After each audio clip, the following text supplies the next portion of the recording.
Okay, get this. A 17th century spy becomes the first professional female writer in England and ends up buried in Westminster Abbey.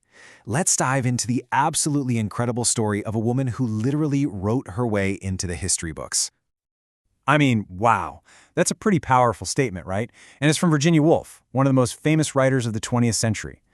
What she's saying is that Aphra Behn, a name most of us probably don't know, single-handedly kicked open the door for every woman who wanted to have a voice after her.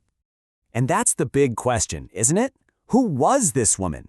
To really get why she's such a giant, we first need to understand the world she was born into. A world that was basically designed from the ground up to keep women like her completely silent. So, welcome to the 1600s. For a woman from a certain class, life was kind of like a gilded cage. Yeah, it looked beautiful on the outside, but on the inside, it was a prison with a very, very strict set of rules. Just think about this for a second. A woman's mind, not really considered her own. Her voice in public, totally improper. And her future? Well, that was just a business deal, a transaction cooked up by her father or brother to get more land or a better social standing. Love was a luxury, and having a choice was basically science fiction. And right into that world walks Aphra Behn. And she wasn't just planning on bending the rules, she was about to completely shatter them. I mean, just look at this timeline. It is wild. She gets a fantastic education, super rare for a woman back then. Then she becomes a spy for the king. But when the king doesn't pay her for her spy work, she doesn't just quietly go away. Nope. She picks up a pen to pay off her debts, and in doing that, she basically invents a new career for her entire gender. She becomes the first woman in England to actually make a living as a writer. So you see, her writing wasn't some hobby.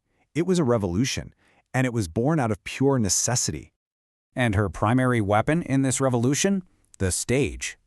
Her most famous play, The Rover, wasn't just a fun night out at the theater. It was a Trojan horse for her most radical ideas. So, the play is what's called a restoration comedy, and this is really important. See, after years of super strict Puritan rule, England was ready to party again. This genre was all about snappy, witty dialogue, sexual freedom, and making fun of all the stuffy rules of society. It was the perfect vehicle for a rebel like Aphra Behn. Behn sets the whole thing during Carnival in Naples, a time of absolute chaos where masks and disguises let everybody, especially women, break free from who they were supposed to be. The plot sounds simple enough. Two rich sisters, Helena and Florinda, run away from their bossy brother to find love and adventure. But underneath all that fun, Behn is exploring something way, way deeper. Behn gives us two incredible female leads who show us just how few choices women really had. On one hand, you've got Helena, the witty aristocrat who's fighting for the right to choose her own husband instead of being locked away in a convent. Then, on the other hand, you have Angellica Bianca. She's a famous courtesan who is 100% in control of her business and her body. She sets her own price. Through these two, Behn is asking a huge question. In a world that turns women into property, what does freedom even look like? And that question leads us right into the play's most controversial ideas. Ideas where Aphra Behn basically puts all of society on trial. This is the bombshell question Barn lobs at her 17th century audience, and she uses Angellica, the courtesan, to suggest something truly shocking about the sacred institution of marriage. Just look at this breakdown. Angellica basically argues that the business of marriage, where a woman's dowry is traded for land and status, is pretty much the same as her own profession, but in some ways she's got more power. She sets her own price, she chooses her clients. An aristocratic woman had zero say in the matter. Behn is forcing her audience to ask, when a woman is treated like property, what's the real difference between a wedding and a sale?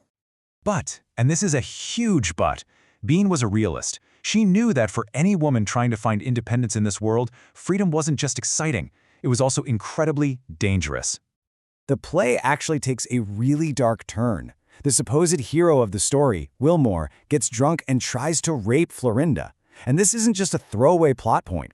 Behn is staring right at the male entitlement of her time and showing the terrifying vulnerability women faced when they dared to step outside society's protection.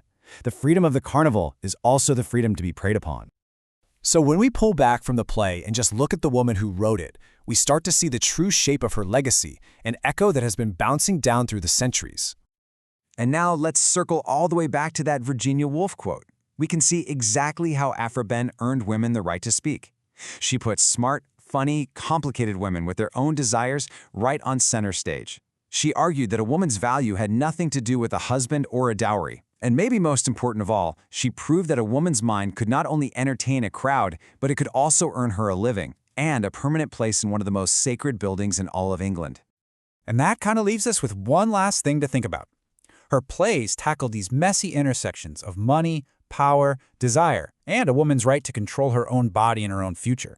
It's been over 300 years, but you have to ask yourself, how many of those battles are we still fighting right now?